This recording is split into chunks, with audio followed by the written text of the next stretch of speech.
Quinby. This is Good Morning PD on Live 95. Welcome back to Good Morning PD Live 95. This normally would be a Takes Mondays to Make Fridays edition. We were not on the air yesterday. There was these folks in the studio called it the best of Good Morning PD. Mm-hmm. I call it the best we could do of Good Morning PD. I don't know if we're capable. You're probably more accurate. Of the best of. It's the absolute best we could do. Always an interesting back and forth with Dr. Kaufman. He and I had a real long conversation yesterday at the gym. And as usual, we spend 30 minutes and we end as we started. We agree to disagree, but in a very civil and more organized sort of way. Phil Noble is with us. Phil is a Democratic candidate for governor. Phil has been very active in politics for a good while. I've never personally met Phil, but I've heard about him and heard of him from a distance when I was involved in statewide South Carolina politics. Phil, welcome to you. Good morning, my friend. Thank you. I appreciate you inviting me on. Absolutely. And the first question I'll ask is the question I asked and was asked of myself when I decided to do something as crazy as run for lieutenant governor. What motivates you to want to be governor of South Carolina? Yeah. You talked about my being involved in state issues and affairs and projects for a long time, and I have been. I've worked over the last 30 years in dozens of projects on the local level in communities across this state, and working on issues like, healthcare and most of all education and race relations, and encouraging people to register and vote. And there's two things that I've become convinced of. One is that this state just has enormous potential. It has an amazing collection of people who are bright and hardworking and really brilliant people. I mean, we've had some great poets and writers and business people and astronauts. I mean, we've had 5 Nobel Prize winners from South Carolina, 5. And so we've just got this enormous potential with this state. But on the other hand, we've got this broken and corrupt and dysfunctional system of government in Columbia that's holding us back. That's keeping us from being the kind of state we can be. And the number one example of that is our education system. The most authoritative, independent evaluation of education is the U.S. News and World Report study, and we're 50th in education. We're at the bottom. There's nobody worse. And you can't do anything in this state if you've got an education system like that. You can't have decent jobs. You can't have healthy people. You can't have a vibrant economy. If we don't fix education in this state, nothing else really matters. And I think those two things, the fact that we do have just such enormous potential, but we've got this broken government that is keeping us from achieving that potential. And that's why I'm running. I mean, I'm 66 years old. I'm not starting another political career. I don't care if I make people mad. I don't care if people get upset. I just think we need wholesale reform in state government. We've got essentially what is a plantation politics system, and it's been that way for generations. And we're suffering from that every single day. Phil, I'm a Republican. You're a Democrat. I don't lay all the blame at the feet of Democrats. As a Republican, I'll accept some responsibility and assume some responsibility in the mismanagement of federal government and state government. We had an interesting conversation during the break about the failure of the duopoly, the fact that these two political parties have self-ingratiated themselves at the expense of the American public. How do you feel when I say that the two-party system just does not represent the interest of the average, common, everyday South Carolinian and American, for that matter? Oh, I absolutely agree. And when I talk about the broken and corrupt and dysfunctional government in Columbia, that's not, you notice I didn't say Republican or Democrat.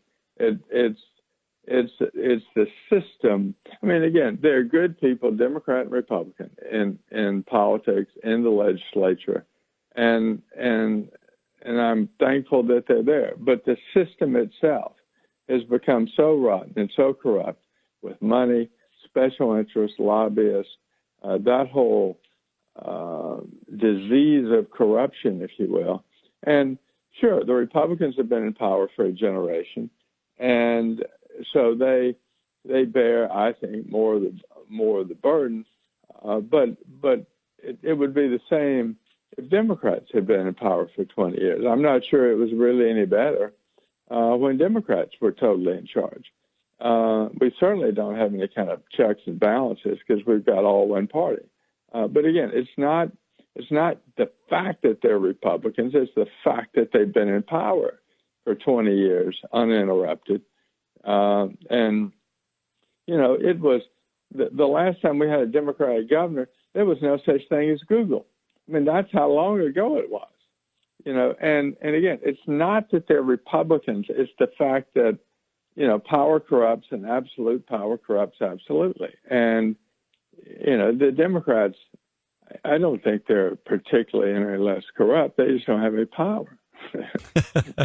Phil, I'll ask you this. I found out the hard way, the only person with less authority in state government than the governor was the lieutenant governor. We live in a legislatively dominated state. The majority of our changes, and I don't know, the executive branch in South Carolina has been weakened. We can have a fair debate about why it was weakened to the point. Are you in favor of a more authoritative executive branch? And if so, how do you ask for that, continuing to respect and work with the General Assembly?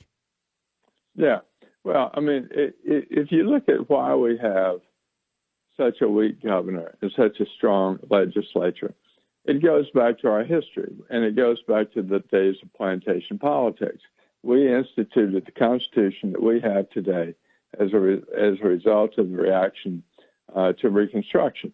And it was fear of, quote, Negro domination that we denuded the governor and put all the power in the hands of legislators.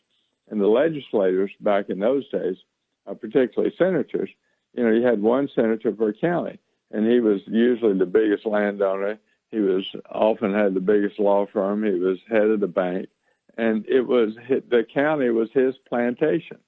And they all came together, a bunch of plantation masters, and it was called the South Carolina Legislature.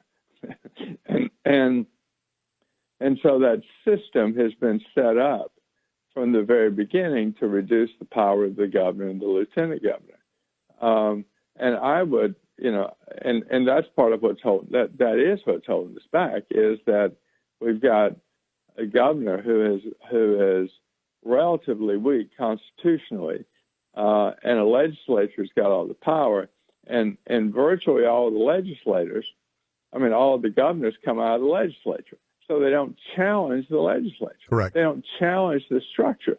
They're just, you know, the governor just becomes, you know, the most powerful state house politician. He's not, he's just a part of that same system. It's just a promotion. And the governor doesn't fundamentally challenge that system. And that's why I'm running, because I want to fundamentally challenge the legislature. I want to challenge how it works. I want to challenge the decision making. I want to challenge everything about them. And they don't like that worth a damn. Phil, I'll ask you this, or I'll give you a chance to tell people how they can support your campaign, how they can support your candidacy, how they can find out more. Once again, here on Good Morning PD Live 95, we like vigorous debate. I think it's essential to the advancement of a political system. I think the more ideas we throw out there, the more vigorous debate we have about those ideas, the better government serves the American public. But I want you to tell people how they can find out more about your campaign and how they can be a supporter of Phil Noble for governor. It's real simple. Go to philnoble.com, and you can leave us your email. You can would love it if people would make a donation. But more importantly, just give us your email, and we'll keep you informed about when we're doing stuff in your area, and about how you can get involved. Because, you know, one person can't change a big system, but a lot of people can, because it's always, you know, it's always a group of people from the outside who want to change a system. Real change always comes from the outside in and the bottom up. And that's what my campaign is all about. And that's why I think we've had such great support because people do see that, you know, they have big dreams for their children, their family, and they understand that we've got a broken system that keeps them from achieving that. That keeps our kids from having a decent education, being able to have a good job. I mean, they understand that, and I think that's why I've gotten the level of support I have. Thank you, Phil. Appreciate your time, and if you're in the neighborhood, let us know, and we'll have you live in studio. You're always welcome here. Thank you. I'd love to do that. Yes, sir. Phil Noble, Democrat candidate for governor. Before we take our last break, someone's been holding on. They just dropped. Yep. Let's take our last break. We'll be back after the break. Good Morning PD Live 95. Thanks to our good friends at QAT. You can find out more by visiting their website, teamqat.com.